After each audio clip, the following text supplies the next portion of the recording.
आइए दोस्तों शुरू करते हैं प्रतियोगिता दर्पण करेंट अफेयर्स। ये जून 2026 का प्रतियोगिता दर्पण है। इससे पहले भी मई का ख़त्म किया जा चुका है। चलिए शुरू करते हैं। देखिए, पहला टॉपिक है आर्टेमिस मिशन। ये नासा का मानवयुक्त चंद्र मिशन है। ये चर्चा में क्यों रहा आर्टेमिस मिशन? तो आर्टेमिस 2 मिशन के तहत 2026 में 4 अंतरिक्ष यात्रियों को चंद्रमा की कक्षा में भेजा गया था, जो सतह पर उतर आए हैं।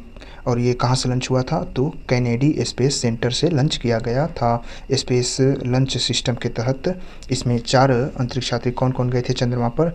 तो रीड वाइजमैन गए थे, ये मिशन कमांडर थे। दूसरे विक्टर ग्लोवर गए थे। तीसरा क्रिस्टीना कोच गई थी, ये महिला थी, प्रथम महिला जो चंद्रमा की कक्षा में गई हैं। और चौथे थे जेरेमी हैंसन, ये जेरेमी हैंसन कनाडा के थे। और Reid Wiseman, Victor Glover, Christina Koch, ये तीनों अमेरिका के थे। तीनों ही अमेरिका के थे, लेकिन ये विक्टर ग्लोवर जो हैं ये पहले अश्वेत व्यक्ति हैं जो चंद्रमा की कक्षा में गए हैं। और मिशन कमांडर रीड वाइजमैन थे। ये आर्टेमिस 2 मिशन चंद्रमा का चक्कर लगाकर ओरियन कैप्सूल से पृथ्वी पर वापस आ गया है। तो किस कैप्सूल से कक्षा में चक्कर लगा रहे थे? तो ओरियन कैप्सूल से। आर्टेमिस 1 जो है पहली बार कब इसे भेजा गया था? 2022 में। मानव रहित यान था यह, चंद्रमा के कक्ष में गया था। आर्टेमिस 1 2022 में, आर्टेमिस 2 2026 में। और आर्टेमिस 3 भेजा जाएगा 2027 में। इसमें भी 4 अंतरिक्ष यात्रियों को चंद्रमा पर भेजा जाएगा। देखिए नोट है, 1972 के बाद, प्रोवा 17 के बाद 50 वर्ष के बाद नासा ने किसी मानव मिशन को चंद्रमा की कक्षा में भेजा है। तो प्रोवा 17 के बाद 50 वर्षों के बाद भेजा गया था। नेक्स्ट है, बर्मा के सैन्य शासक रहे मिन यांग हलांगिंग को बर्मा का नया राष्ट्रपति चुना गया है। वे म्यांमार के 11वें राष्ट्रपति हैं। कौन? मिन आंग हलाइंग। और राजधानी नेपिडा में 10 अप्रैल 2026 को उन्होंने शपथ लिया है। नेक्स्ट है, हंगरी में संपन्न संसदीय चुनाव के पश्चात टिस्जा पार्टी चर्चा में रहा। ये टिस्जा पार्टी के पीटर मग्यार ने नए प्रधानमंत्री के रूप में शपथ लिया है। इनको 138 सीट मिला है 199 में। हंगरी के प्रधानमंत्री बन गए हैं पीटर मग्यार। टिस्जा पार्टी से संबंधित हैं। 16 वर्षों में प्रधानमंत्री रहे विक्टर ऑरबॉन, जो फिडेज पार्टी से संबंधित थे, हार गए हैं। तो विक्टर ऑरबॉन हार गए हैं और पीटर मग्यार प्रधानमंत्री हंगरी के बन गए हैं। टिस्जा पार्टी वहाँ का चर्चा में था।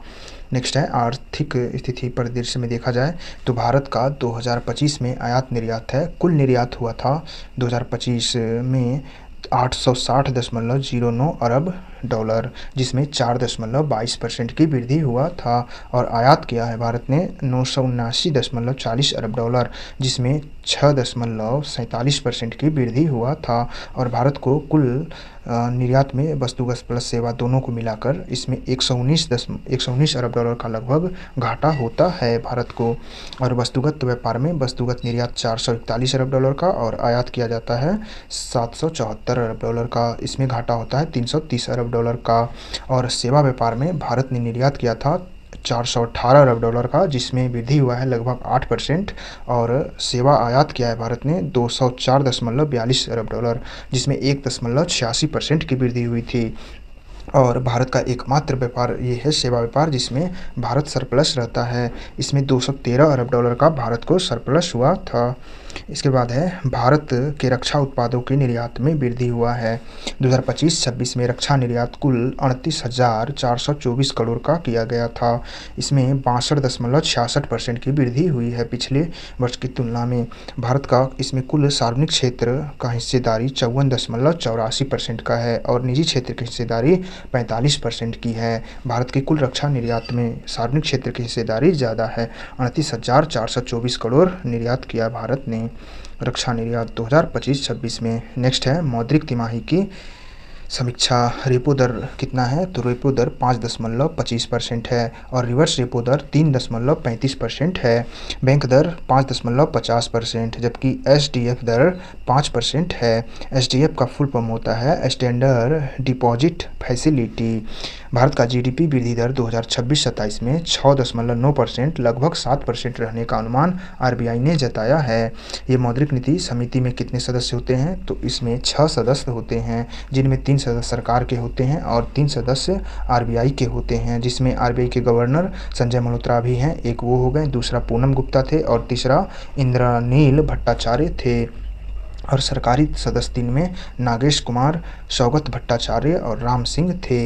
नेक्स्ट है प्रधानमंत्री मुद्रा योजना के 11 वर्ष पूरे हो गए हैं। तो प्रधानमंत्री मुद्रा योजना कब शुरू हुआ था, 8 अप्रैल 2015 को शुरू हुई थी।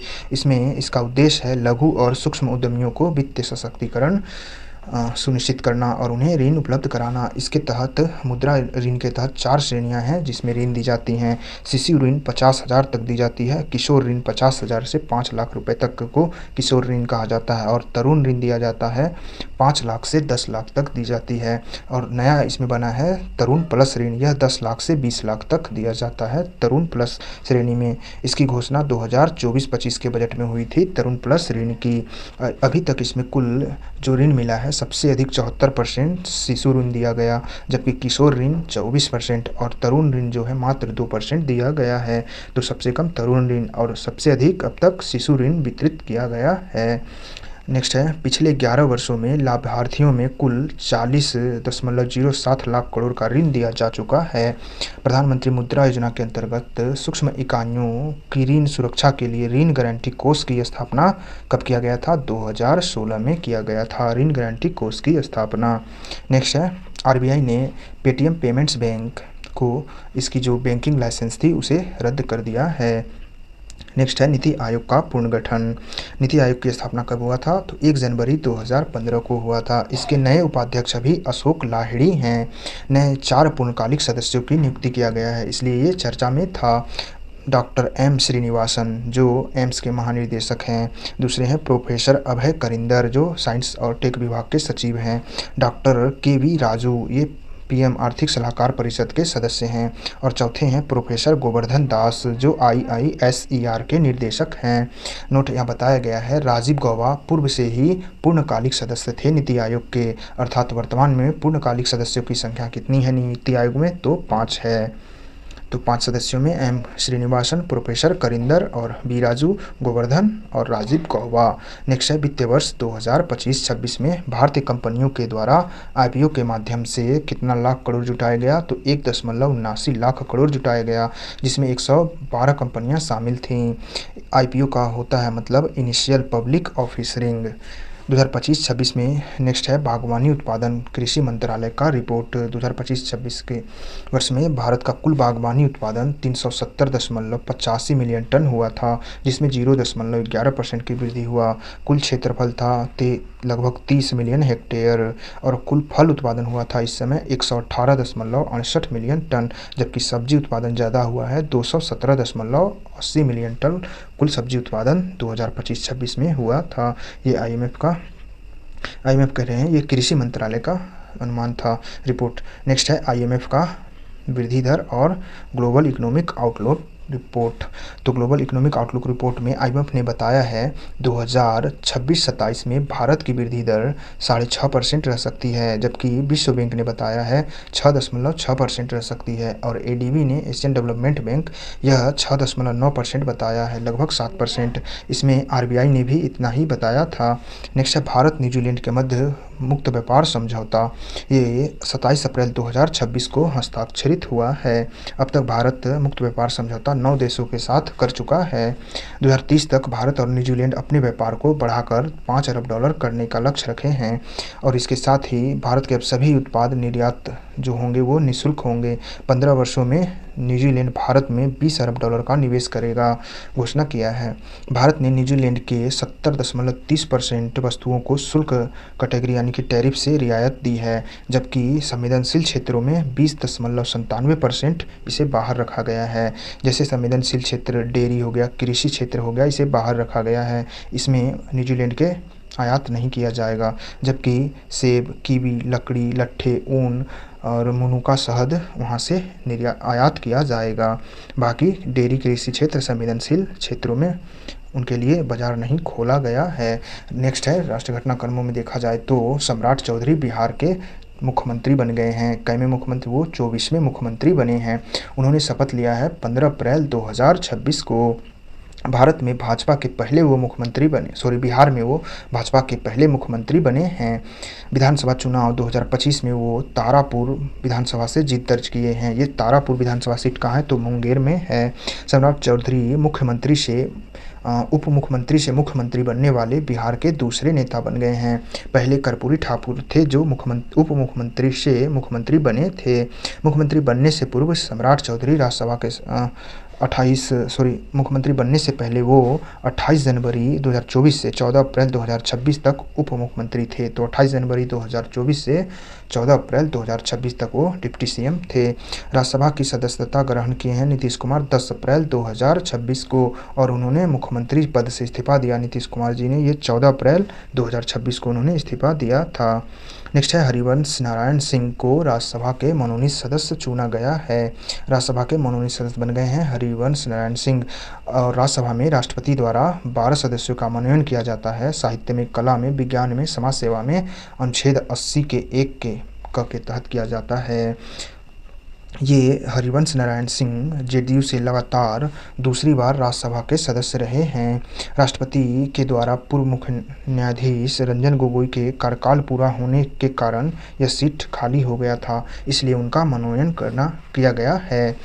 और नोट में है, यह पहला अवसर है जब राज्यसभा का कोई मनोनीत सदस्य इसी सदन का उपसभापति चुना गया है। तो हरिवंश नारायण सिंह को राज्यसभा का उपसभापति चुना गया है, पहली बार है जब वो राज्यसभा के मनोनीत सदस्य थे। 12 मनोनीत सदस्यों में नाम है जैसे वीरेंद्र हेगड़े, सामाजिक कार्यकर्ता गुलाम अली खरना और सुधा मूर्ति, जबकि चौथे हैं श्री सदानंद मास्टर, ये सामाजिक कार्यकर्ता थे चारों। इलैया राजा और बी विजेंद्र प्रसाद, पीटी उषा ये खेल से, सतनाम सिंह संधू शिक्षा से, मीनाक्षी जैन साहित्य एवं शिक्षा के से, उज्ज्वल निकम विधि के और हर्षवर्धन श्रृंगला कूटनीति के, और हरिवंश नारायण सिंह ये पत्रकारिता से संबंधित हैं। तो ये 12 सदस्य निर्वाचित राज्यसभा में मनोनीत किए गए हैं। नेक्स्ट है एनसीईआरटी को केंद्र सरकार ने डीम्ड यूनिवर्सिटी का दर्जा दे दिया है। तो अब एनसीईआरटी डीम्ड यूनिवर्सिटी हो गया है। अब यह स्वयं का एनसीईआरटी अपना स्नातक और स्नातकोत्तर डॉक्टरेट पाठ्यक्रम को संचालित कर पाएगा। नेक्स्ट है आईएनएस तारागिरी भारत नौसेना में शामिल हो गया है। तो यह स्टील्थ फ्रिगेट युद्धपोत है जिसे प्रोजेक्ट 17 के तहत बनाया गया है। विशाखापत्तनम में नौसेना में यह शामिल हो गया आईएनएस तारागिरी। इसका निर्माण मझगांव डॉक शिपयार्ड लिमिटेड ने किया है। नेक्स्ट है अभय चैटबोट। ये अभय चैटबोट क्या है? तो यह साइबर धोखाधड़ी से बचाव करने वाला चैटबोट है। इसे आरबीआई ने एआई आधारित चैटबोट है जिसे लॉन्च किया है आरबीआई ने, जिसे समर्पित किया राष्ट्र को सीजेआई सूर्यकांत जी ने, जस्टिस सूर्यकांत जी ने, जो सुप्रीम कोर्ट के मुख्य न्यायाधीश हैं। नेक्स्ट है गृह मंत्रालय अमित शाह ने 30 मार्च 2026 को लोकसभा में नक्सलवाद से मुक्त होने की घोषणा की है। और ये भारत में नक्सलवाद मुक्त होने का लक्ष्य कब तक रखा गया था गृह मंत्रालय द्वारा? तो 31 मार्च 2026 तक रखा गया था। इसकी घोषणा 24 अगस्त 2024 को की गई थी। अब नक्सल मुक्त हो ही गया है, कुछ गिने चुने बचे हैं नक्सलवादी। नेक्स्ट है 131वां संविधान संशोधन विधेयक। 131वां संविधान संशोधन विधेयक किससे संबंधित है? तो यह महिलाओं को लोकसभा में 2029 से पूर्व सीटों की वृद्धि और आरक्षण से संबंधित था। संसद में इसका विशेष सत्र 16 अप्रैल से 18 अप्रैल के बीच हुआ, तब इसे रखा गया था। इसका उद्देश्य था 543 जो लोकसभा की सीट है उसे बढ़ाकर 850 करना, जिसमें 850 में 815 सदस्य राज्यों से आते और 35 सदस्य केंद्र शासित प्रदेशों से आते, जिसमें लोकसभा में 2/3 बहुमत न मिल पाने के कारण यह विधेयक पास नहीं हो सका है। इसमें आवश्यक बहुमत मिलना चाहिए था 352, लेकिन मिला है 298 वोट ही मिल पाया था और विपक्ष को 230 वोट पड़े थे।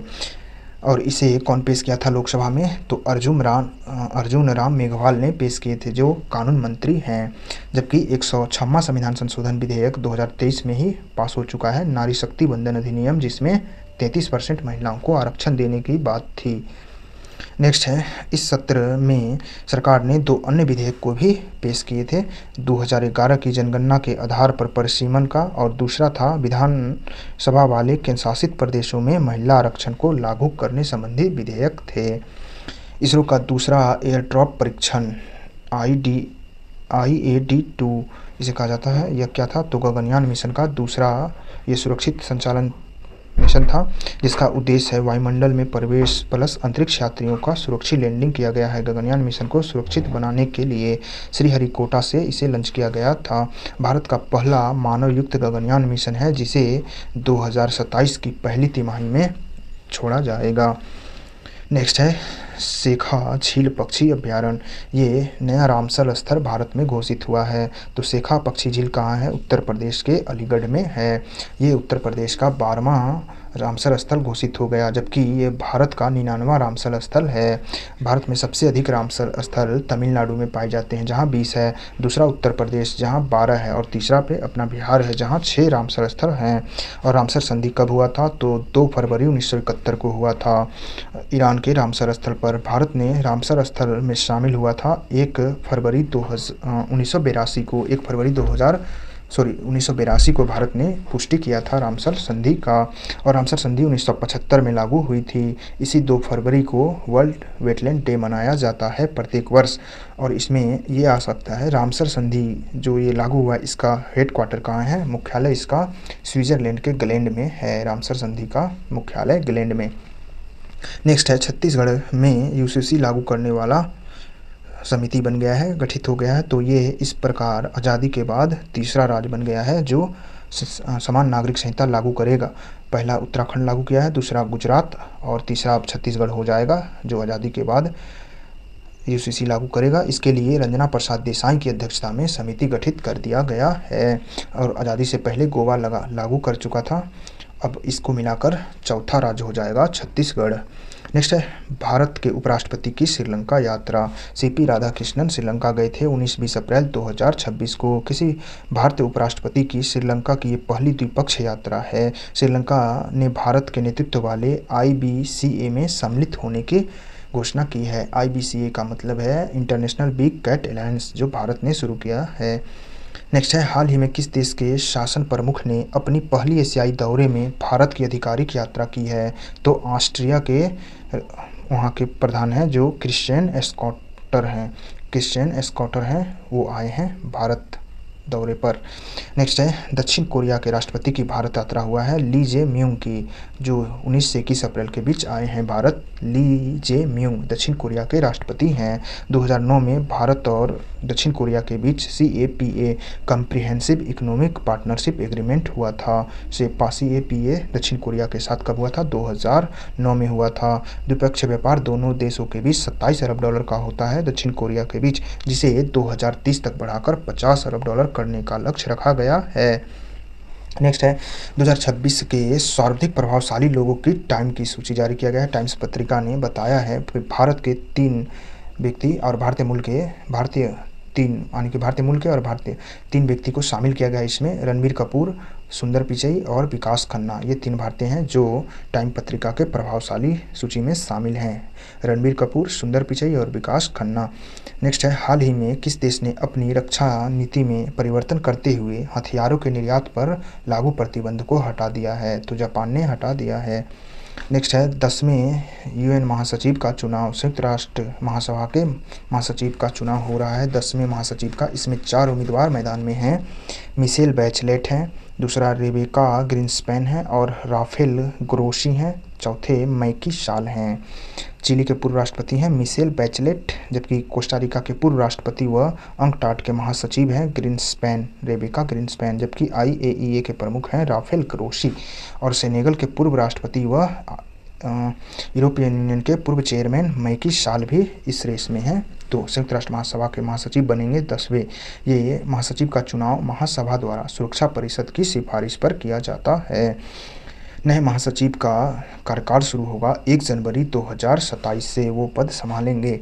अब तक संयुक्त राष्ट्र महासभा के 9 महासचिव चुने गए थे। पहले कौन थे? तो ट्रिगवेली थे जो नॉर्वे के थे, दूसरे डेग हैमरशोल्ड जो स्वीडन के थे और तीसरे यू थांट जो म्यांमार के थे, चौथा फर्ट वर्ल्ड हाइम थे ऑस्ट्रिया के, जेवियर पेरेज डी क्विलर थे, बुतरस खाली मिस्र के थे और अंतिम वाले कौन थे? तो एंटोनियो गुटेरेस जो पुर्तगाल के थे। 1 जनवरी 2017 से अब तक बने हुए थे। 8वें थे बान की मून दक्षिण कोरिया की और 7वां था कोफी अन्नान घाना का कोफी अन्नान। नेक्स्ट है वर्ल्ड इकोनॉमिक आउटलुक रिपोर्ट 2026 से। वर्ल्ड इकोनॉमिक आउटलुक रिपोर्ट 2026 किसने जारी किया? तो यह IMF ने जारी किया है। यह प्रत्येक साल जारी करता है। इसमें भारतीय अर्थव्यवस्था को 4वें स्थान से नीचे गिराकर 6वां स्थान बताया गया है। सबसे प्रमुख अर्थव्यवस्थाओं में अमेरिका प्रथम स्थान पर $32 ट्रिलियन के साथ, जबकि चीन दूसरे स्थान पर $20 ट्रिलियन के साथ और जर्मनी तीसरे स्थान पर 5.45 ट्रिलियन के साथ, जापान जो है चौथे स्थान पर 4.38 ट्रिलियन के साथ और यूके है 5वें स्थान पर 4.26 ट्रिलियन के साथ और भारत को 6ठे स्थान पर 4.15 ट्रिलियन के साथ रखा गया है। 2024 में भारत चौथे स्थान पर था। इस बार इसे नीचे दिखाया गया है। नेक्स्ट है भारत में गैर जीवाश्म ऊर्जा स्थापित क्षमता। भारत में अब कुल गैर जीवाश्म ऊर्जा स्थापित क्षमता 283.46 गीगावाट हो गया है 31 मार्च 2026 तक, जिसमें सौर ऊर्जा की हिस्सेदारी सबसे अधिक है, लगभग 150 गीगावाट है। दूसरा पवन ऊर्जा का 56 गीगावाट, जैव ऊर्जा का 11.75 गीगावाट और लघु जल विद्युत ऊर्जा का 5.17 गीगावाट और बृहद जल विद्युत ऊर्जा का 51.41 गीगावाट, यानी कि लघु जल विद्युत और बृहद जल विद्युत दोनों को मिला दिया जाए तो ये दूसरे स्थान पर होंगे सौर ऊर्जा के बाद।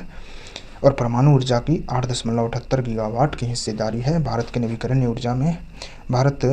ऊर्जा में विश्व में तीसरे स्थान पर है। अमेरिका प्रथम, दूसरा चीन के बाद भारत तीसरे स्थान पर है। COP26 में भारत ने 2030 तक 500 गीगावाट का लक्ष्य रखा था, जो 2025-26 में ही पूरा हो चुका है 500 गीगावाट का अच्छा ऊर्जा स्थापित क्षमता का। नेक्स्ट है प्रमुख नियुक्तियां, जैसे अनंत स्वरूप को फिक्की का नया महासचिव बनाया गया है। अनंत स्वरूप को फिक्की का नया महासचिव, संजय खन्ना को BPCL के MD बनाए गए हैं, विलियम वाइल्स को इंडिगो के नए CEO बनाए गए हैं और पेरियासामी कुमारन को यूके में भारत के नए राजदूत पेरियासामी कुमारन बने हैं। प्रणय वर्मा बेल्जियम व यूरोपियन यूनियन में भारत के राजदूत बने हैं। बेल्जियम और यूरोपियन यूनियन में प्रणय वर्मा बने हैं। नेक्स्ट है नमस्ते कार्यक्रम। नमस्ते का मतलब है national action for mechanised sustainable ecosystem. ये सफाई कर्मियों, सीवर, सेप्टिक टैंक कर्मचारियों की सुरक्षा और आजीविका को प्रोत्साहन करेगा। नमस्ते कार्यक्रम इसकी शुरुआत 2023-24 की बजट में की गई थी। इससे संबंधित मंत्रालय है सामाजिक न्याय और शहरी आवास मामले की मंत्रालय। नमस्ते कार्यक्रम शुरू किया था। यह सफाई कर्मचारियों से संबंधित है। नेक्स्ट है लता दीनानाथ मंगेशकर पुरस्कार। 2026 का लता दीनानाथ मंगेशकर पुरस्कार कैलाश सत्यार्थी को दिया गया है। Femina Miss India 2026 Sadhvi Satish Sail को दिया गया। एबेल पुरस्कार 2026 ये गणित का है, जिसे गर्ड फॉलिंगस्ट को दिया गया है। गर्ड फॉल्टिंगस को दिया गया है एबेल पुरस्कार 2026 का। जबकि प्रिट्जर पुरस्कार 2026 का वास्तुकला में इस्मिलजान रेडिक को दिया गया है। ये चिली के हैं। इस्मिलजान रेडिक क्लार्क को दिया गया है प्रिट्जर पुरस्कार। नेक्स्ट है अंतर्राष्ट्रीय फिल्म महोत्सव 2026। ये दिल्ली में आयोजित किया गया था। इसमें path breaking film of the year Saiyaara को चुना गया था। Path breaking film of the year Saiyaara को। जबकि most inspiring film of the year Sitaare Zameen पर इसके लिए और सर्वश्रेष्ठ निर्देशक का पुरस्कार अनुपम खेर को दिया गया था तन्वी द ग्रेट के लिए। जबकि सर्वश्रेष्ठ अभिनेता रणवीर सिंह को धुरंधर के लिए चुना गया और बेस्ट डेब्यू एक्टर का पुरस्कार शुभांगी दत्ता को दिया गया। Life time achievement award Sharmila Tagore को दिया गया। धर्मेंद्र प्लस नमूदरी बालकृष्णन को। शर्मिला टैगोर के साथ शर्मिला टैगोर, धर्मेंद्र प्लस नमूदरी बालकृष्ण को अंतर्राष्ट्रीय फिल्म महोत्सव नई दिल्ली में हुआ। तो सर्वश्रेष्ठ अभिनेता रणवीर सिंह, जबकि path breaking film of the year Saiyaara को और मोस्ट इंस्पायरिंग फिल्म सितारे ज़मीन पर और निर्देशक अनुपम खेर को, डेब्यू एक्टर शुभांगी दत्ता को। नेक्स्ट है विजडन क्रिकेटर सम्मान 2026, सर्वश्रेष्ठ पुरुष क्रिकेटर का पुरस्कार मिशेल स्टार्क को, जो ऑस्ट्रेलिया के हैं, इसे दिया गया। विजडन का सर्वश्रेष्ठ महिला खिलाड़ी का पुरस्कार दीप्ति शर्मा, ये भारत की हैं। और विजडन ट्रॉफी का पुरस्कार दिया गया शुभम गिल को, ये भी भारत के थे। Leading T20 cricketer of the year ये अभिषेक शर्मा को दिएगा, ये भी भारत के थे। विजडन के वर्ष के इस बार 5 खिलाड़ियों को शामिल किया गया है विजडन के वर्ष ऑफ द ईयर में, जिसमें शुभम गिल, रविंद्र जडेजा, ऋषभ पंत और मोहम्मद सिराज और हसीब हमीद को। मात्र एक खिलाड़ी जो ये हसीब हमीद है इंग्लैंड के हैं, बाकी 4 खिलाड़ी भारत के हैं, शुभम गिल, रविंद्र जडेजा और ऋषभ पंत, मोहम्मद सिराज। तो विजडन क्रिकेटर का सबसे पुरुष खिलाड़ी मिशेल स्टार्क, महिला में भारत की Deepti Sharma. Leading T20 world of the year में अभिषेक शर्मा थे। नेक्स्ट है भारतीय थल सेना के general Upendra Dwivedi America army के वार कॉलेज ऑफ हॉल फेम में शामिल हो गए हैं। ये भारत के तीसरे थल सेना अध्यक्ष बने हैं। ऐसे वार कॉलेज के हॉल ऑफ फेम में शामिल होने वाले तीसरे थल सेना अध्यक्ष बने हैं जनरल उपेंद्र द्विवेदी। नेक्स्ट है भारतीय तीरंदाजी शीतल देवी को विश्व तीरंदाजी संघ ने 2025 की विश्व की सर्वश्रेष्ठ पैरा तीरंदाजी घोषित किया है। किसे? तो शीतल देवी को। साहित्य अकादमी ने 3 साहित्यकारों को साहित्य के क्षेत्र में उत्कृष्ट योगदान के लिए अपनी महत्तर सदस्यता से सम्मानित किया है। तो किन 3 साहित्यकारों को? प्रतिभा राय उड़ीसा की हैं, और दूसरी लक्ष्मी मितलानी है, ये सिंधी हैं, और अब्दुल समीद उर्दू के। बुकों में टाइड ऑफ टाइम ये सुधा मूर्ति की पुस्तक है। 7 डेथ ऑफ काशी मुकुल कुंद्रा की है। नेक्स्ट है the curious of the classified unearthing military myths and mysteries, Manoj Mukund Naravane की पुस्तक है। नेक्स्ट है महत्वपूर्ण दिवसें, जैसे राष्ट्रीय नौवहन दिवस 5 अप्रैल को मनाया जाता है, समता दिवस 5 अप्रैल को मनाया जाता है, और जगजीवन राम की जयंती भी 5 अप्रैल को ही मनाया जाता है, समता दिवस और जगजीवन जयंती। जबकि राष्ट्रीय नौवहन दिवस भी 5 अप्रैल को मनाया जाता है। विश्व स्वास्थ्य दिवस 7 अप्रैल को, विश्व होम्योपैथी दिवस 10 अप्रैल को, विश्व विरासत दिवस 18 अप्रैल को, जबकि पृथ्वी दिवस 22 अप्रैल को मनाया जाता है। और पंचायती राज दिवस 24 अप्रैल को, विश्व मलेरिया दिवस 25 अप्रैल को मनाया जाता है, और विश्व बौद्धिक संपदा अधिकार दिवस 16 अप्रैल को मनाया जाता है। मिशन मित्रा यह लेह से प्रारंभ हुआ था, यह इसरो और भारतीय वायुसेना के एरोस्पेस मेडिसिन संस्था द्वारा शुरू किया गया है। इसका टीम व्यवहार अध्ययन, यह मिशन गगनयान अंतरिक्ष यात्रियों के टीम प्रदर्शन और मानसिक शारीरिक प्रतिक्रिया का आकलन करता है। मित्रा का मतलब था mapping of interoperable traits response assessment. Next है रिलायंस इंडस्ट्री ने जामनगर गुजरात में पशु विज्ञान को समर्पित वानतारा यूनिवर्सिटी खोलने की घोषणा की है। तो वानतारा यूनिवर्सिटी कहाँ खोलेगा रिलायंस? ये जामनगर गुजरात में। नेक्स्ट है दस्तलिक युद्धाभ्यास। दस्तलिक युद्धाभ्यास भारत और उज्बेकिस्तान के मध्य होता है, इस बार उज्बेकिस्तान में ही संपन्न हुआ है। रेलवे ने स्टेशन मास्टर, जो स्टेशन सुपरिटेंडेंट होते थे, उनका नाम बदलकर अब स्टेशन मैनेजर कर दिया है। नेक्स्ट है बम्बई में एक नीलामी कार्यक्रम के प्रख्यात भारतीय चित्रकार राजा रवि वर्मा की ऑयल पेंटिंग यशोदा और कृष्ण को कितने में बेचा गया है? तो इसे 167.020 करोड़ में बेचा गया है। 167 करोड़ में बेचा गया है बम्बई में। राजा रवि वर्मा की ऑयल पेंटिंग था यशोदा और कृष्ण को। यह आधुनिक भारतीय कला की अब तक की सबसे अधिक मूल्य वाली कृति है। नेक्स्ट खेलकूदों में पहला खेलो इंडिया ट्राइबल गेम्स कहाँ हुआ? तो यह छत्तीसगढ़ में हुआ है, और 7 खेल इसमें शामिल थे। एथलेटिक्स, हॉकी, फुटबॉल, भारोत्तोलन, तीरंदाजी, तैराकी और कुश्ती शामिल थे। प्रथम स्थान इसमें कर्नाटक आया है 38 पदक जीतने के बाद, और दूसरे स्थान पर उड़ीसा था 57 पदक के साथ। तीसरे स्थान पर झारखंड था 35 पदकों के साथ। दूसरा स्थान पर उड़ीसा है 57 पदकों के साथ। तो दूसरा कैसे हो गया जबकि कर्नाटक से अधिक पद जीता है? तो यहाँ स्वर्ण पदक सबसे अधिक कर्नाटक ने जीते हैं। 23 पदक स्वर्ण जीता है कर्नाटक, और 8 सिल्वर 7 ब्रॉन्ज, जबकि 21 स्वर्ण पदक उड़ीसा जीता है, दूसरे स्थान पर है, और 15 सिल्वर और 21 ब्रॉन्ज मेडल, जबकि झारखंड ने 16 स्वर्ण पदक जीते हैं और 8 सिल्वर 11 ब्रॉन्ज। इस प्रकार से ये 3 राज्य आगे थे।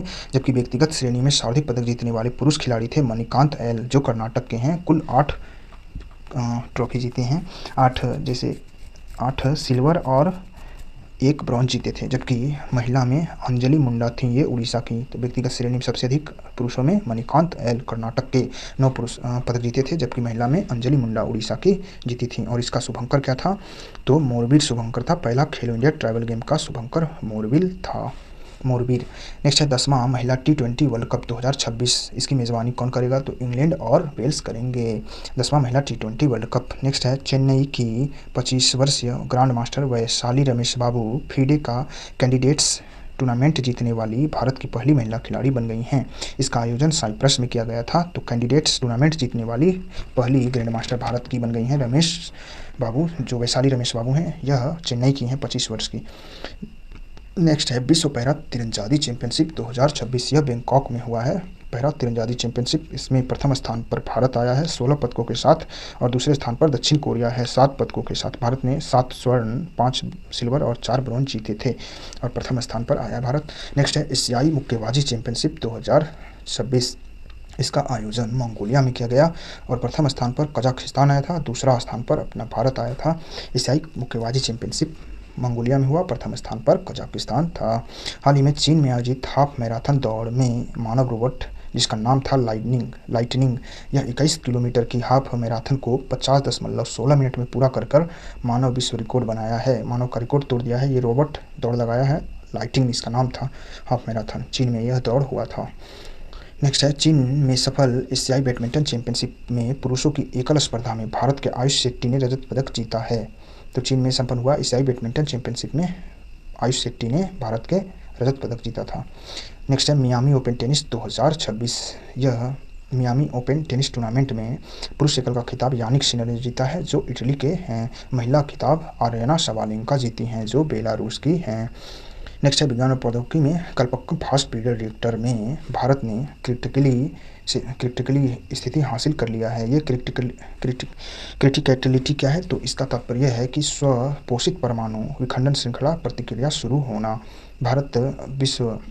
यह भारत का विकास में महत्वपूर्ण 3 चरण वाला परमाणु कार्यक्रम है। द्वितीय चरण की शुरुआत है, तीसरा चरण में यह दूसरा चरण भी चालू हो गया है। पहला तो चालू था, दूसरा भी हो गया। प्रथम चरण में प्राकृतिक यूरेनियम का प्रयोग होता है, और द्वितीय चरण में प्लूटोनियम का, जबकि तीसरा चरण में थोरियम का प्रयोग होगा, और तब बिजली उत्पादन हो जाएगा। अभी दूसरा चरण जिसमें प्लूटोनियम का प्रयोग होता है, यही चालू हो गया है। ऐसा करने वाला भारत रूस के बाद विश्व का दूसरा देश बन गया है। 3 चरणों वाला परमाणु कार्यक्रम को संचालित करने वाला भारत दूसरा देश हो जाएगा। अभी एक चरण और बाकी है। इसके बाद भारत कच्चे तेलों पर निर्भर नहीं रहेगा। अभी आयात करना पड़ता है भारत को, और भारत की भुगतान संतुलन पर प्रतिकूल प्रभाव डालता है। अब ये ठीक हो जाएगा अगर ये तीनों चरण चालू हो जाएंगे तो। नेक्स्ट है खेल में जीनोमिक्स कार्यक्रम चालू करने वाला राज्य बन गया है गुजरात। खेलों का जीनोमिक्स कार्यक्रम शुरू किया है। इसका उद्देश्य है राज्य के प्रभावशाली एथलीट्स को के संपूर्ण जीनोम अनुक्रम का संचालन करना। यह भारत सरकार के द्वारा 2020 में जीनोम इंडिया परियोजना का पहल है। नेक्स्ट है भारत की पहली स्वदेशी क्वांटम कंप्यूटिंग परीक्षण सुविधा शुभारंभ किया गया आंध्र प्रदेश के अमरावती में। तो भारत का पहला स्वदेशी क्वांटम कंप्यूटिंग परीक्षण कहाँ शुरू किया गया? आंध्र प्रदेश के अमरावती में।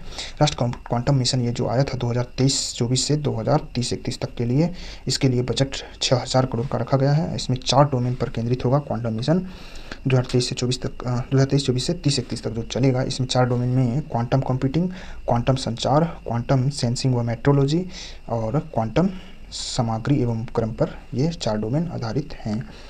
नेक्स्ट है हाल ही में केरल के तिरुवनंतपुरम स्थित CSIR NIST के वैज्ञानिकों ने एक विशेष डिजाइनर चावल को विकसित किया है। यह मधुमेह रोगियों के लिए लाभदायक सिद्ध होगा। तो केरल ने विकसित किया है डिजाइनर चावल। नेक्स्ट है global electricity review 2026, think tank amber के द्वारा जारी किया गया है। ग्लोबल इलेक्ट्रिसिटी रिव्यू 2026 एम्बर के द्वारा बताया गया 2025 में वैश्विक बिजली उत्पादन में नवीकरणीय ऊर्जा की हिस्सेदारी बढ़कर 38.8% हो गया है। 2025 में बिजली की वैश्विक मांग में कुल वृद्धि 75% सौर ऊर्जा से पूरा किया गया। यानी कि 2025 में जितनी भी बिजली मांग हुई थी उसमें 75% सौर ऊर्जा से पूरी की गई है। भारत 2025 में 38 गीगावाट सौर ऊर्जा क्षमता जोड़ा है। चीन ने सौर ऊर्जा क्षमता में वैश्विक वृद्धि में आधे से अधिक का योगदान दिया है। और नोट है दुबई में आयोजित COP28 के सदस्यों ने 2030 तक नवीकरणीय ऊर्जा क्षमता को 3 गुना करने का संकल्प लिया था। 2030 तक COP28 में कहा था। हाल ही में भारत सरकार ने सभी राज्यों व केंद्र शासित प्रदेशों को आदेश दिया है कि वे 31 दिसंबर 2027 के बाद हाइड्रोफ्लोरोकार्बन यानी कि HFC के उत्पादन संयंत्रों पर रोक लगा दें, यानी कि उन्हें मंजूरी न दिया जाए। कब से? 31 दिसंबर 2027 से भारत सरकार ने कहा है। यह हाइड्रोफ्लोरोकार्बन मॉन्ट्रियल प्रोटोकॉल समझौते का पुष्टि करता है। 1987 में हुआ था। ओजोन परत से संरक्षण से संबंधित है। मॉन्ट्रियल प्रोटोकॉल की गाली संशोधन पर प्रतिबद्धता जताता है। इस समझौते का लक्ष्य है 2040 तक, यानी कि 2040 के दशक के अंत तक HFC का उपयोग 80 से 85% तक कम करना। नेक्स्ट है भारत अंतरिक्ष रिपोर्ट 2025। अंतरिक्ष रिपोर्ट 2025 के अनुसार भारत में कुल 25 में 144 सक्रिय अंतरिक्ष संपत्तियां थीं। भारत ने इस दौरान हरिकोटा से एक 100वां प्रक्षेपण यान भी प्रक्षेपित किया था। 2025 में GSLV F-15 से 15 से 100वां छोड़ा था और GSLV 16 से निसार को छोड़ा था ना, जबकि SpaceX और आदित्य 1 को भी महत्वपूर्ण मिशन था, इसे भी लॉन्च किया था। 2025 में विश्व के कुल 315 सफल प्रक्षेपण में 315 सफल प्रक्षेपण में 4198 उपग्रह स्थापित किए गए थे पृथ्वी पर। अच्छा, पृथ्वी के जो निचला हिस्सा होता है लो अर्थ ऑर्बिट में 2025 में कितना उपग्रह स्थापित किए गए? तो 4098 उपग्रह स्थापित किए गए हैं। 315 सफल परीक्षण किया गया था 2025 में। भारत का इसरो विश्व में 6वां अंतरिक्ष स्टार्टअप है और अंतरिक्ष स्टार्टअप के मामले में भारत विश्व में 5वां स्थान पर है, जबकि इसरो 6वां स्थान पर और अंतरिक्ष स्टार्टअप में भारत 5वें स्थान पर और उपग्रह प्रक्षेपण में भारत 7वें स्थान पर है। 2030 तक ISRO debris free space mission launch करेगा। इसका उद्देश्य 30 तक कचरा को कम करना। अच्छा, डेब्रिस फ्री मिशन इसरो का है 2030 तक कचरा को कम करना और अपना स्टेशन 2035 तक और 2040 में मानव को भेजना चंद्रमा पर, ये इसरो का लक्ष्य है। हाल ही में CSIR ने दुर्गापुर बंगाल में विश्व का सबसे बड़ा सौर वृक्ष स्थापित किया है। कहाँ? तो दुर्गापुर बंगाल में। नेक्स्ट है भारत सरकार ने गुजरात के ढोलेरा में टाटा कंपनी द्वारा 91,000 करोड़ की लागत से देश के पहले प्रमुख सेमीकंडक्टर फैब्रिकेशन संयंत्र को लॉन्च किया है, जिसे सेज की मंजूरी मिल गई है। तो सेमीकंडक्टर फैब्रिकेशन संयंत्र को सेज की मंजूरी मिल गई है ढोलेरा में गुजरात के। किसने लगाया? तो टाटा कंपनी ने 91,000 करोड़ की लागत से। नेक्स्ट है एडिनबर्ग विश्वविद्यालय स्कॉटलैंड के शोधकर्ताओं ने ई कोलाई बैक्टीरिया का उपयोग करके प्लास्टिक कचरे को पार्किंग्स रोग की दवा में परिवर्तित कर दिया है। तो चर्चा में रहा एल-डोपा क्या है? तो यह पार्किंग्स रोग का दवा है। एल-डोपा किसने बनाया है? तो स्कॉटलैंड के एडिनबर्ग विश्वविद्यालय के शोधकर्ताओं ने और ई कोलाई बैक्टीरिया से बनाया है इसे। नेक्स्ट है नासा ने ESA यानी कि यूरोपियन अंतरिक्ष एजेंसी के रोजालिंड फ्रैंकलिन मंगल मिशन के लिए EXO मार्स के लिए अपनी रोसा परियोजना को आधिकारिक मंजूरी दे दी है। तो रोसा परियोजना किसका है? तो यूरोपियन अंतरिक्ष एजेंसी का है, नासा ने इसे मंजूरी दिया है। यह रोसा परियोजना क्या है? तो यह मंगल ग्रह की सतह पर नीचे उतरना है और वहाँ ड्रिलिंग कर पता करना है प्राचीन सूक्ष्म जीवन के वहाँ संकेत हैं या नहीं, उनकी खोज किया जाएगा मंगल ग्रह पर रोसा परियोजना के तहत। नोट में बताया गया है प्रारंभ में यह मिशन रूस के साथ करना था यूरोपीय अंतरिक्ष एजेंसी को, लेकिन बाद में इसे 2028 में नासा के द्वारा लॉन्च किया जाएगा। अब इसे 2028 में नासा के साथ लॉन्च किया जाएगा। नेक्स्ट है हीमोफीलिया रोग, चर्चा में रहा। यह भारत को विश्व का दूसरा सबसे बड़ा हीमोफीलिया पीड़ित देश बताया गया है। यह दुर्लभ अनुवांशिक रक्तस्राव विकार है जिसमें रक्त की थक्का सही ढंग से नहीं बनती है। हीमोफीलिया रोग सबसे अधिक कहाँ? अमेरिका में, दूसरा भारत में। नेक्स्ट है प्रोजेक्ट मेवन। प्रोजेक्ट मेवन क्या है? तो ये अमेरिकी रक्षा विभाग का अत्याधुनिक AI प्रोग्राम है प्रोजेक्ट मेवन। इसका उद्देश्य मानव लर्निंग और कंप्यूटर विज्ञान तकनीक का उपयोग करके ड्रोन द्वारा ली गई तस्वीर और वीडियो का विश्लेषण करना है प्रोजेक्ट मेवन के द्वारा। नेक्स्ट है मेमोरिस्टर ये मेमोरी प्लस रजिस्टर से बना है। यह नैनो डिवाइस है। मेमोरिस्टर सामान्य उपकरणों की तुलना में यह 10 लाख गुना कम विद्युत का प्रयोग करता है, यानी कि 10 लाख गुना कम विद्युत प्रभाव पर भी काम करता है। मेमोरिस्टर नैनो डिवाइस है। नेक्स्ट है पर्यावरण पारिस्थितिकी में उड़ीसा सामुद्रिक स्थानिक योजना लागू करने वाला भारत का पहला राज्य बन गया है। सामुद्रिक स्थानिक योजना लागू करने वाला उड़ीसा पहला राज्य बन गया है। पायलट प्रोजेक्ट के रूप में इसे पहले पुदुचेरी और लक्षद्वीप में चालू किया गया था, लेकिन उड़ीसा राज्य बन गया पहला। नेक्स्ट है यह पहल 2019 में ब्लू इकोनॉमी को बढ़ावा देने के लिए हस्ताक्षरित भारत नॉर्वे एकीकृत महासागर पहल का हिस्सा है।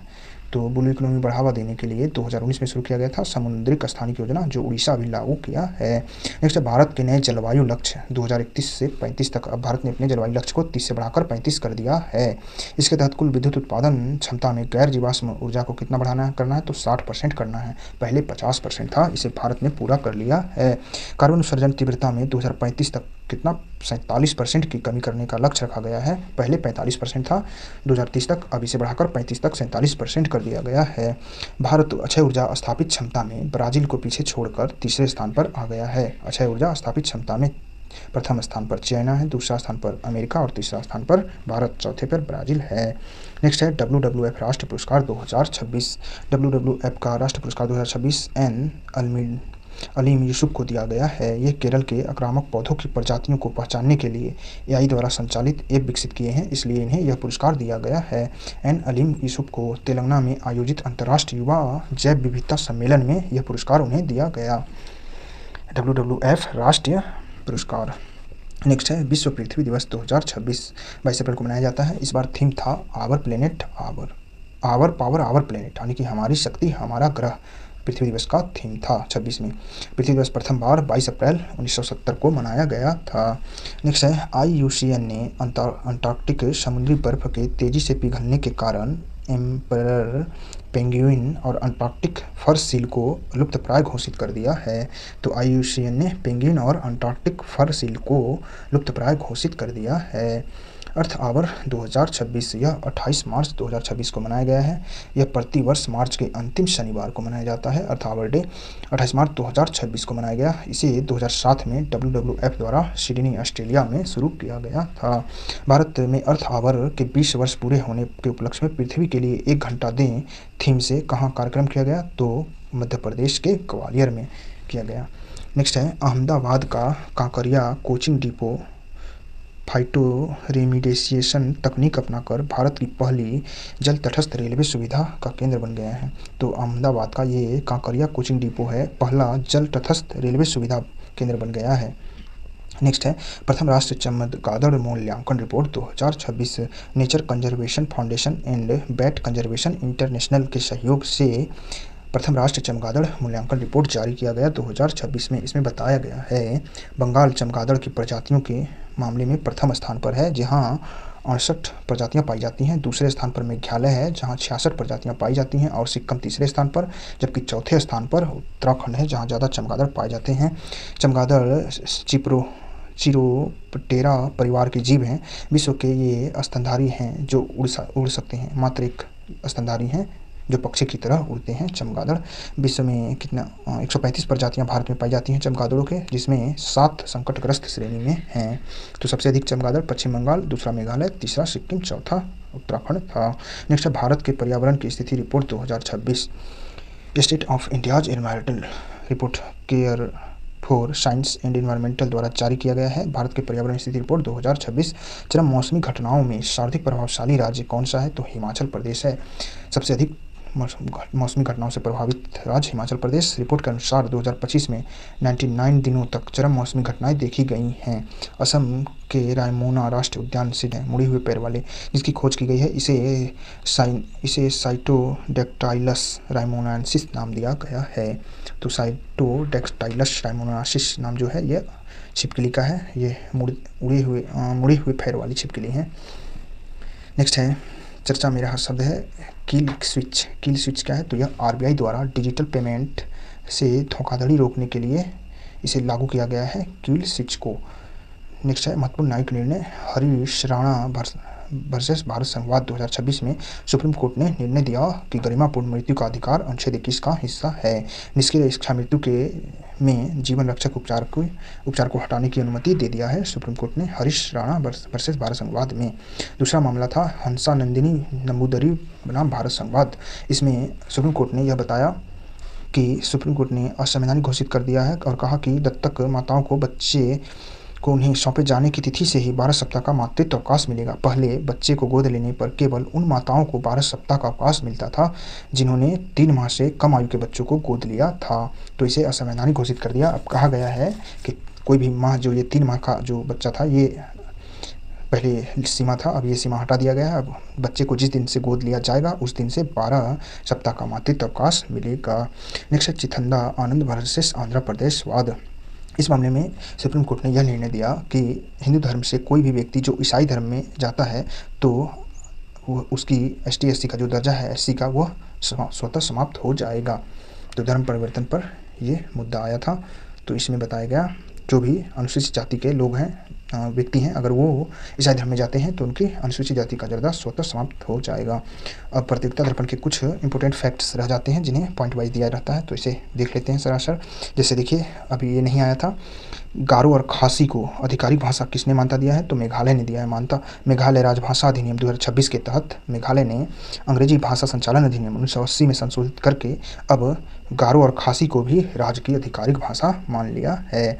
नेक्स्ट है, राज्यसभा के तीसरी बार उपसभापति बने हैं हरिवंश नारायण सिंह, ये तो पढ़े थे, वो पहली बार मनोनीत सदस्य बन गए हैं। इसके बाद है state of India's bats 2024-25 report के अनुसार भारत में चमगादड़ों की प्रजाति सबसे अधिक कहाँ, तो पश्चिम बंगाल में, दूसरा मेघालय में था। 135 प्रजातियाँ भारत में पाई जाती हैं जिसमें 7 लुप्तप्राय हैं। इसके बाद है चौथा क्या था, टोलिंग प्रणाली, ये नहीं आया था, इसे भी पढ़ देना है। जैसे टोलिंग प्रणाली क्या है, चर्चा में रहा, ये टोलिंग प्रणाली वाहनों को टोल प्लाजा पर बिना रुके या गति कम किए, यानी कि बिना गति कम किए ही उन्हें आगे गुजरने का, तेज़ी से आगे जाने के लिए अनुमति देता है। इसे multi lane free flow tolling प्रणाली कहा जाता है, MLFF। Barrierless tolling system boom barrier का प्रयोग इसमें नहीं होता, ये बताया गया है। और इस टोल की वसूली उच्च प्रदर्शन वाली रेडियो फ्रीक्वेंसी आइडेंटिफिकेशन रीडर और ऑटोमेटिक प्लेट नंबर के आधार पर किया जाएगा, कैमरों से, फास्टैग से और VRN को पढ़ने के बाद किया जाता है। फास्टैग एक इलेक्ट्रिक टोल वसूली प्रणाली है जिसमें रेडियो फ्रीक्वेंसी आइडेंटिफिकेशन का प्रयोग किया जाता है। नेक्स्ट है स्पोर्ट्स जीनोमिक्स प्रोग्राम, और ये भी आया था, इसको गुजरात ने शुरू किया है, गुजरात जैव प्रौद्योगिकी अनुसंधान ने। इसके बाद है केरल में स्थित CSIR NIST के वैज्ञानिकों ने डिजाइनर चावल बनाया है। यह चावल अन्य चावलों की तुलना में कितना अधिक प्रोटीन रखता है, तो 20% अधिक प्रोटीन रखता है। और ये डिजाइनर चावल कोई अनुवांशिक शोधन का परिणाम नहीं है, जबकि यह टूटे हुए चावलों को पुनर्गठित करके उन्हें छोटे टुकड़ों में बदलकर उच्च मात्रा में प्रोटीन, आयरन और फॉलिक एसिड मिलाकर बनाया जाता है, पीसकर। इसके बाद है 7वां, अंतर्राष्ट्रीय मुद्रा कोष की नवीनतम विश्व आर्थिक आउटलुक रिपोर्ट में बताया गया है भारत का अर्थव्यवस्था 6ठे स्थान पर पहुंच गया है 4.15 ट्रिलियन के साथ। नेक्स्ट है, राजस्थान के शेरगढ़ वन्यजीव अभ्यारण्य में कार्यरत वन रक्षक को वर्ल्ड वाइल्ड फंड WWF द्वारा मछली राष्ट्रीय पुरस्कार दिया गया, किसे, तो अनीता चौधरी को दिया गया है। तो चर्चा में रहा शेरगढ़ वन्यजीव अभ्यारण्य कहाँ, तो राजस्थान में है। इसमें अनीता चौधरी को बाघिन मछली नामक पुरस्कार दिया है विश्व समुद्री संगठन के WWF द्वारा। इसके बाद है, महान पार्श्व गायिका आशा भोसले जी का निधन हो गया, 92 वर्ष की आयु में आशा भोसले का निधन हो गया है। इन्हें पद्म विभूषण कब दिया गया था, तो 2008 में पद्म विभूषण दिया गया था, और 2001 में इन्हें दादा साहेब फाल्के पुरस्कार भी दिया गया था। उन्होंने गरीबों की सुनो और प्रदेश में रहने वाले जैसे गीतों के लिए फिल्म फेयर पुरस्कार भी जीता है। नेक्स्ट है, वैज्ञानिकों ने उत्तर प्रदेश के सारण में मछली की कोई जीवाश्म मिला था यहाँ, और ये गौरामी मछली है, ये विश्व में दूसरा जीवाश्म है, भारत में मिला है, 5 मिलियन वर्ष पुराना ये जीवाश्म था, गौरामी मछली का जीवाश्म। नेक्स्ट था 9वां हिंद महासागर सम्मेलन। ये 9वां हिंद महासागर सम्मेलन कहाँ हुआ था, पोर्ट लुइस, मॉरिशस के पोर्ट लुइस में हुआ था। भारत के से कौन गए थे, तो डॉक्टर S जयशंकर गए थे। फाउंडेशन इसे 2015 से इंडिया फाउंडेशन का क्षेत्र नवाचारों और रणनीतिक सहयोग के द्वारा इसे मनाया जा रहा है। 30 देश इसमें आए थे। तो 9वां हिंद महासागर सम्मेलन यह मॉरिशस के पोर्ट लुइस में हुआ था। इसके बाद है अंतरिक्षयान मिशन संचालन पर अंतर्राष्ट्रीय सम्मेलन, यह बेंगलुरु में भारत में हुआ था। अंतरिक्षयान मिशन संचालन का अंतर्राष्ट्रीय सम्मेलन, स्मार्ट और टिकाऊ अंतरिक्ष मिशन प्रबंधन के लिए अभिनव कार्यक्रम, इसमें यह संबंधित था। इसे ISRO, aeronautics society of India और भी कोई संस्थानों ने मिलकर इसे international academy of aeronautics AIA द्वारा बेंगलुरु में आयोजित किया गया था। इसके बाद है अंतर्राष्ट्रीय नवीकरण ऊर्जा एजेंसी का रिपोर्ट, इसमें बताया भारत ब्राज़ील को पीछे छोड़कर तीसरा स्थान पर आ गया है, और वैश्विक क्षमता में 15.5% का उछाल आया है नवीकरण ऊर्जा में, तीसरे स्थान पर भारत 25 में आ गया, ये बताया गया था। नेक्स्ट है, विश्व बैंक समूह के अध्यक्ष अजय बांगा के द्वारा वाटर फॉरवर्ड पहल शुरू किया गया है। 2030 तक कितने अरब लोगों को यह सुरक्षा देगा तो 1 अरब लोगों को जल सुरक्षा देगा। तो यह पहल किसने लागू किया है? वाटर फॉरवर्ड पहल 2030 तक अजय बांगा ने वाटर फॉरवर्ड के तहत 2030 तक 40 करोड़ लोगों को जल सुरक्षा प्रदान करेगा और 4 अरब लोगों को पानी का जो सामना कर रहे हैं कमी का, उनको कम किया जाएगा। इसके अतिरिक्त 60 करोड़ लोगों को कवर करेंगे। तो वाटर फॉरवर्ड पहल अध्यक्ष कौन थे? विश्व बैंक के अजय बांगा ने शुरू किया है। और कितने लोगों को जल सुरक्षा देंगे? तो 1 अरब लोगों को जल सुरक्षा, 40 करोड़ लोगों को जल सुरक्षा प्रदान करेंगे 2030 तक। इसके बाद है सिएटल में भारत ऐतिहासिक व्यक्तित्व की पहली आदमकद प्रतिमा लगाया गया है। किसका? तो स्वामी विवेकानंद जी का लगाया गया है। सिएटल अमेरिका में विवेकानंद जी के सांस्कृतिक केंद्र हैं यहाँ सिएटल में। 1893 में वो गए थे अमेरिका विश्व धर्म संसद में भाषण देने के लिए। फिर इसके बाद है तेज़ी से फैलते मीमल्स प्रकोप को देखते हुए 1 मिलियन से अधिक बच्चों को आपातकालीन टीकाकरण किसने दिया है? तो बांग्लादेश ने दिया है। मीजल्स यानी कि खसरा रोग का है। यह अत्यधिक वायरल संक्रमण एयरबोर्न वायरल बीमारी है खसरा। पैरामाइक्सिबो वायरस से यह होता है खसरा। यह सतहों पर या हवाओं में 2 घंटे तक संक्रामक यानी कि वायरस जीवित रह सकते हैं। इसके तहत उच्च बुखार, खांसी और आँख लाल होना ये सब होता है। इसकी पहचान जटिलताओं के कारण इसे निमोनिया, एन्सेफेलाइटिस भी हो सकता है इसके कारण। अच्छा, इसके लिए टीका दिया जाता है एमआर का। मीजल्स और रूबेला का टीका वैक्सीन दिया जाता है रोकथाम के लिए, खसरा के लिए। बांग्लादेश में 1 करोड़ लोगों को लगाया गया है, ये चर्चा में था। फिर इसके बाद है एशिया जीरो एमिशन वर्चुअल शिखर सम्मेलन कहाँ हुआ? तो ये जापान में हुआ है। एशिया जीरो एमिशन कम्युनिटी का वर्चुअल शिखर सम्मेलन भारत का प्रतिनिधित्व एस जयशंकर ने किया है। यह मंच देश विशिष्ट उपायों के माध्यम से एशिया में कार्बन तटस्थता प्राप्त करने के लिए सहयोग को बढ़ावा देता है। एशिया जीरो एमिशन में Cambodia, Indonesia, Japan, Laos, Malaysia, Philippines, Singapore, Thailand आदि देश आते हैं। फिर इसके बाद 8वें नंबर में था एस्कार्बोरोसोल पर 2 देश अपना दावा कर रहे हैं, चीन और फिलीपींस। तो ये एस्कार्बोरोसोल क्या है? तो दक्षिण चीन सागर में स्थित एक विवादित एटोल है। चीन और फिलीपींस ने इस पर अपना दावा किया है। इसके बाद है नेक्स्ट 6 महीने के लिए शाकनाशी जो है, खरपतवारनाशी है, ग्लूफोसिनेट को प्रतिबंध लगा दिया है। विदेश व्यापार संस्थान ने, भारत का विदेश व्यापार महानिदेशालय ने ग्लूफोसिनेट पर प्रतिबंध लगा दिया। तो ग्लूफोसिनेट क्या है? एक खरपतवारनाशी है। इसके बाद नेक्स्ट है, लास्ट है केसम द्वीप चर्चा में रहा। ये केसम द्वीप कहाँ है? तो खुरान यानी कि कैलेरेंस जलडमरूमत से अलग होता है। यह ईरान के बंदर अब्बास के पास स्थित है। ईरान में यह द्वीप है जो फारस की खाड़ी का सबसे बड़ा द्वीप है। तो केसम द्वीप फारस की खाड़ी का सबसे बड़ा द्वीप है, ईरान में है, बंदर अब्बास के पास। यह खुरान जलडमरूमत से अलग होता है। तो ये थे प्रतियोगिता दर्पण करंट अफेयर्स जून 2026 के कंप्लीट।